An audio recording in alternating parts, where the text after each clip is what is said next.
Halo teman-teman semua, hari ini kita akan belajar tentang ilmuwan-ilmuwan muslim pada era keemasan. Teman-teman, coba bayangkan kalian sedang berada di sebuah ruangan penuh botol kaca, cairan warna-warni, dan alat-alat aneh.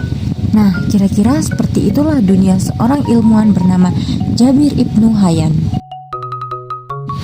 Jabir lahir sekitar tahun 721 Masehi, di masa ketika orang-orang masih percaya bahwa ilmu kimia itu seperti sihir.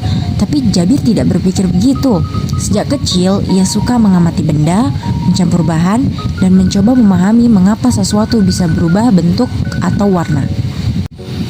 Ketika dewasa dan tinggal di Kufah serta Baghdad, ia belajar banyak dari ilmuwan besar. Yang membuat Jabir sangat spesial adalah caranya belajar. Ia tidak hanya membaca, tetapi langsung mencoba eksperimen. Misalnya, ia memanaskan suatu cairan untuk melihat uapnya, lalu mendinginkannya kembali untuk menjadi cairan baru.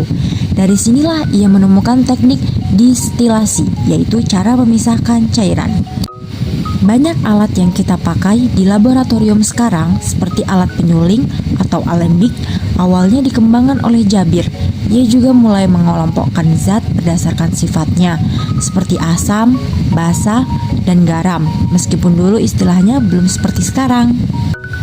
Karya-karya pentingnya Jabir Ibnu Hayyan antara lain yaitu Kitab Al-Kimia, Kitab Al-Sab'in, teknik distilasi, sublimasi, filtrasi, kristalisasi, dan juga penjelasan awal tentang asam nitrat dan asam sulfat.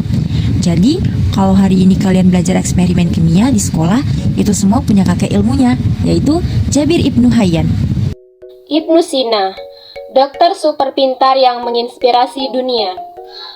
Sekarang kita lanjut ke tokoh yang kedua, yaitu Ibnu Sina atau sering disebut dengan julukan Avicenna. Ia lahir pada tahun 980 Masehi di Bukhara. Dari kecil, Ibnu Sina ini seperti anak yang selalu penasaran. Bayangkan saja, di usianya yang menginjak umur 10 tahun, ia sudah banyak menghafal ilmu. Dan di usianya yang menginjak umur 16 tahun, ia sudah menjadi seorang dokter sungguhan.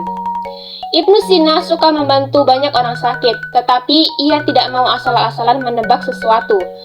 Ia belajar cara kerja tubuh manusia seperti meneliti gejala penyakit satu persatu dan menemukan cara mengobatinya dengan sangat rapi.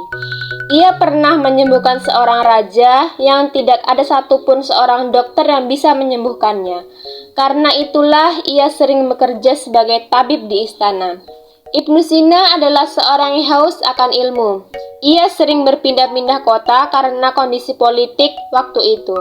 Tapi hebatnya lagi, dimanapun ia tinggal, ia tetap menulis, mengajar, dan juga meneliti. Sampai akhir hidupnya, ia dapat menghasilkan lebih dari 200 buku. Buku kedokterannya yang paling terkenal berjudul Al-Qanun fi Al-Tib, dipakai oleh mahasiswa kedokteran di Eropa selama ratusan tahun. Buku tersebut menjelaskan banyak hal yang sekarang menjadi ilmu kesehatan, seperti penyakit menular, anatomi tubuh, cara meracik obat, sampai hal-hal yang berkaitan dengan pikiran manusia. Karya pentingnya selain Al-Qanun fi Al-Tib, ada kitab Al-Shifa yang menjelaskan tentang penyakit menular, anatomi, syaraf, dan psikologi medis. Jadi, semua ilmu kedokteran yang dipakai pada masa ini sebenarnya sudah ada dan dipakai oleh Ibnu Sina yang menginspirasi dunia. Yang terakhir, kita punya ilmuwan luar biasa bernama Muhammad Al-Khwarizmi. Beliau lahir sekitar tahun 780 Masehi.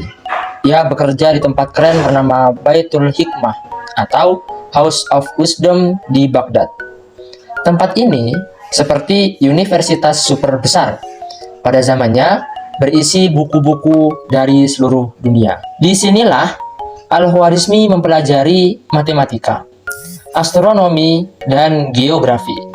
Kemudian, beliau menulis sebuah buku yang sangat penting, yaitu buku yang berjudul Al-Jabar wal Muqabalah. Dari judul inilah muncul kata Al-Jabar yang sampai saat ini kita pakai. Sebelum Al-Khwarizmi, orang belajar matematika hanya untuk menghitung saja, tapi ia membuat langkah-langkah yang sangat sistematis untuk menyelesaikan masalah-masalah. Seperti apa? Seperti rumus dan juga metode. Oleh karena itu, ilmu matematikanya sudah mudah dipakai oleh semua orang. Dan tahukah kalian, kata algoritma juga yang sering kita dengar di komputer, media sosial, atau teknologi digital itu berasal dari kata Al-Khwarizmi. Selain matematika, ia juga membuat peta dunia yang lebih akurat dan tabel pergerakan bintang yang dipakai oleh ilmuwan Eropa selama berabad-abad. Adapun karya dari Al-Khwarizmi ini yang sangat penting yaitu Alkitab Al-Mukhtasar fi Hisab Al-Jabr wal Muqabalah. Kemudian yang kedua ada kitab Surah Al-Ard atau buku peta dunia. Ada juga pengembangan angka 0 dan juga sistem desimal serta tabel astronomi. Jadi, kalau kalian belajar matematika, menggunakan kalkulator atau memakai ponsel, kalian sedang memakai ide-ide dari Al-Khwarizmi, yaitu ilmuwan yang sangat luar biasa.